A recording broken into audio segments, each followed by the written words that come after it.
Today, I saw a viral post on X.com claiming that JPMorgan will dump 165 billion in US stocks right after the market opens. That sounds pretty scary, and it attracted a lot of views. But is that really what JPMorgan said? So in this video, I will explain what 165 billion estimate actually means. We'll take a look at past quarter end balancing estimates and check whether they match the actual market action. So what does it mean? First, this does not mean JPMorgan itself will sell $165 billion of stocks. It means JPMorgan is estimating how much large institutions may rebalance before quarter end. Many big funds have target allocations for stocks and bonds. When stocks go up faster than bonds, these funds become overweight in stocks. So they may sell some stocks and buy some bonds. That is why this estimate is about rebalancing flows. It is not a panic call and it is not a guaranteed crash. So who is included in this 165 billion estimate? Here are the main groups in JP Morgan's estimate. Japan's GPIF, which stands for Government Pension Investment Fund, is estimated to sell about $60 billion of equities. Norway's Sovereign Wealth Fund is estimated to sell about $40 billion. U.S. defined benefit pension funds are estimated to sell about $55 billion. Swiss National Bank will sell $25 billion. And balanced mutual funds are estimated to buy about $15 billion. So if we add the sellers together, the total is about $180 billion. If we add the sellers and subtract the buyers, the net total is about $165 billion of equity selling. That is where the 165 billion number comes from. Pay attention, this estimate is not only about foreign funds. The foreign funds get a lot of attention because they're very large and their allocation targets are easier to estimate. Now let's look at how this estimate works. Let's start with a simple example. A fund wants to keep 70% in stocks and 30% in bonds. At first, the bond has 700 billion in stocks and 300 billion in bonds. Then stocks rise, but bonds do not. Now the stock part becomes too large. The fund is overweight in stocks. To return to its target, the fund needs to sell some stocks and buy some bonds. In this example, it will sell about $21 billion of stocks. This is the basic idea behind JP Morgan's estimate. They look at large institutions, their target mix, and how market moves during the quarter. So what we should take from this? It may mean there's some quarter-end selling pressure in stocks. It may also mean some buying pressure in bonds. It can affect liquidity and short-term volatility, but it does not mean JP Morgan itself is dumping $165 billion. It does not mean all trades will happen at the next market open, and it does not guarantee a 10 to 20% market drop. So the best way to read this is simple. It is a possible flow headwind. It is not automatic crash signal. So overall, JP Morgan's estimate is a rebalancing estimate, not a market prophecy. JP Morgan is not the only bank that estimates rebalancing flows.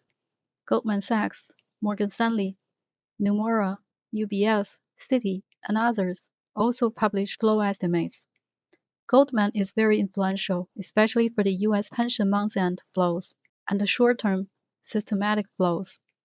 But JP Morgan's flows and liquidity team is one of the most widely cited for global quarter-end rebalancing, especially when the estimate includes big institutions like those big foreign pension funds, the U.S. pensions, and the balanced funds. Now let's look at JP Morgan's past quarter-end rebalancing estimates. Then we'll check what actually happened around each quarter end. This chart shows JP Morgan's past quarterly rebalancing estimates. Some quarters do not have bars, like the last quarter of 2025. When they do not have bars, it means no estimate was published for those quarters. The latest estimate is for the end of Q2 2026. It is larger than the other bars. It is also below zero, which means JP Morgan expects net equity selling. This is the SPX 3-month chart. Based on how quarter-end rebalancing works, if stocks perform well during the quarter, the rebalancing estimate is usually negative. That means institutions may need to sell equities and buy bonds. If stocks perform poorly during the quarter, the estimate is usually positive. That means institutions may need to buy equities to get back to their target allocation. But how did the market actually behave around quarter end? Let's look at the past 2 years, one quarter at a time. I will record the observations in a spreadsheet and see if any pattern shows up. I will look at the daily chart of SPX around the time of each quarter end. For each quarter end, I will read the candles by eyesight. I will use a simple scale system from 1 to 3. 1 means small move, 2 means medium move, 3 means large move. This is not a precise mathematical measurement. The scale may not be perfectly identical for every quarter, but it should give us a simple idea of how strong the market actions was on that day. This is Q1 2026. So for this quarter, I give it a -2, a medium downside. And JPMorgan estimate is here. I give it a 1, +1. The last day movement, I give it a +2. So the last day of this quarter was a Tuesday on March 31st. The market had a big rally on that day. There may have been a geological catalyst, such as a peace talk between Iran and the United States, or the news about a peace talk or whatever. So rebalancing was probably not the only factor.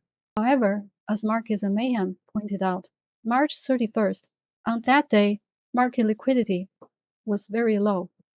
So it took less volume to move prices. That means quarter-end flows could have had a bigger impact. So does the market movement match the estimate? Yes.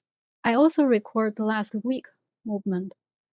So the last week is from Wednesday, Tuesday, Monday from here. Oh, the last week. So since 31st was a Tuesday, so the last week is basically Monday, Tuesday, these candles. The last week movement, I give it a 2. And the previous week, which is this is Tuesday, Monday, these bars, I give it a -3. And the next day, which is the day after the last day of the quarter, I give it a +1. So that is our record. And this is Q4 2025. There was no estimate given for that quarter by JPMorgan, so we left it blank. This is the quarter candle. I give it a 1, a minor. The last day, I give it a -2, a medium downside. Does it match the estimate? I would say yes, because when there's no JPMorgan estimate, our estimate, if the quarter performance is positive, then the rebalancing is negative. So it is matching our estimate. The last week, this is a Wednesday, so Monday, Tuesday, Wednesday, I give it a -2. Previous week, I give it a solid 3. Next day, I give it -1.5 because there's a long down week, but it ended higher than that. Now we come to Q3, 5. This is the candle of the quarter. It's a solid 2. JPMorgan estimate is a -1. The last day performance was a +2. It does not match our estimate. And the last week, which is these 2 candles, I also give it a 2. Previous week is from here, Monday to Friday. I give it a -2. The next day, I give it a 3. So this quarter, the actual last day move doesn't match our estimate. I will explain this later. This is Q2 2025. This is our quarter candle. We see we have a very long lower week. We have a very long lower week due to this. In this JPMorgan, the performance, this quarter's performance, I give it, JPMorgan's estimate was a last day performance. I give it a +1. Does it match estimate? No. Last week performance is also a 2 because there's a gap up.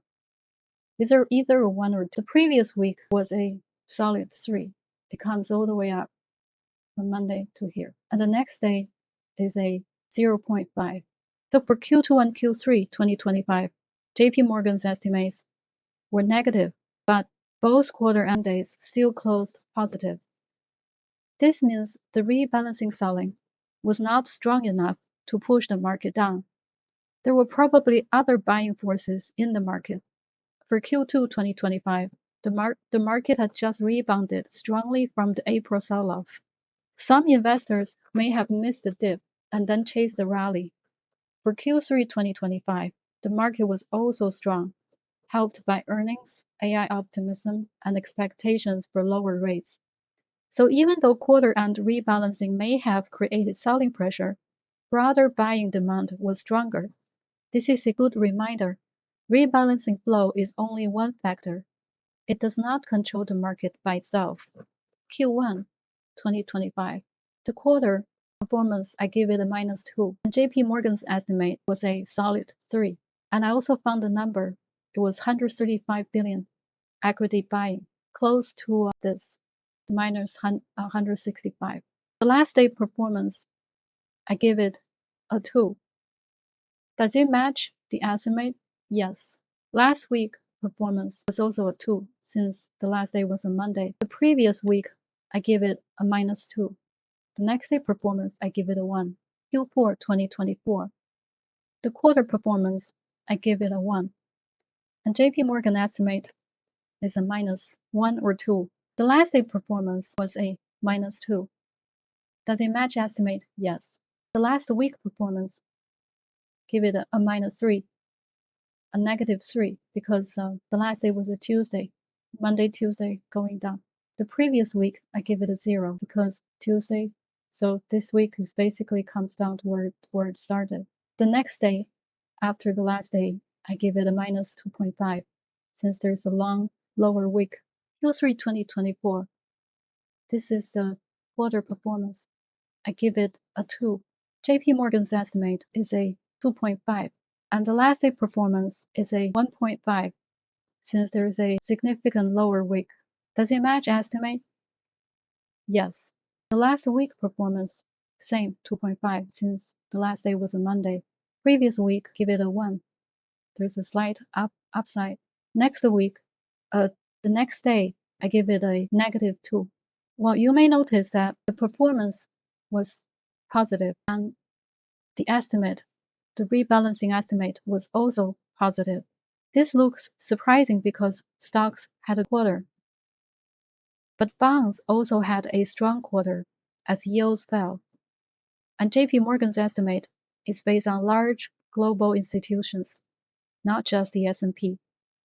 So the positive estimate may mean that after considering bonds, target allocations, and institution-specific rules, some large investors still needed to buy equities into quarter end. Q2 2024. The quarter, I give it a 1. JP Morgan estimate, -1. Last day performance, -1. Match estimate, yes.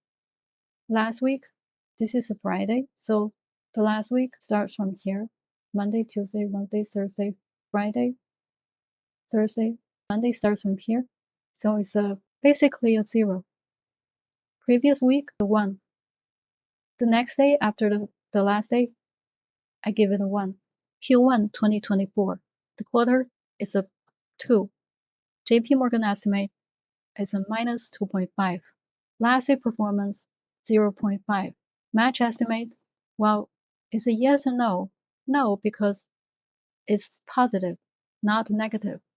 Yes, because there's a upper week. It means that it comes down from the high point, even though the high point is not that high anyways. But we can treat it as a no, I guess. The last week performance, +1. Previous week, +1. Next day, -1.5. So let's look at all the data here. This is a very small sample size. If you count 2, let's see how many of them match the estimate. How many of the last day performance actually match the estimate? If you count the last one as a match, then you got 7 out of 9, which is 78%. If you exclude the last one, you're counting 6 out of 9, which is 67%. And the other numbers do not show a clear pattern whatsoever. So from this study, we concluded that JP Morgan's estimate is not a market proxy. By itself, quarter-end rebalancing may only affect the market for a day or a few days. But if there are bigger drivers in the same direction, the effect can become much stronger. For example, if the macro news, earnings, rates, or investor sentiment are already pushing the market down, the rebalancing also creates selling pressure. Then the market could move more sharply. So this estimate is useful to watch, but it's not a guaranteed crash signal. If you find this video helpful, please kindly leave a like and check out my other videos. I also made one video about a small quad, another one about the nuance of silver future strike pricing, which confused a lot of people. I mean, that pricing confused a lot of people, not my video. Thank you for watching.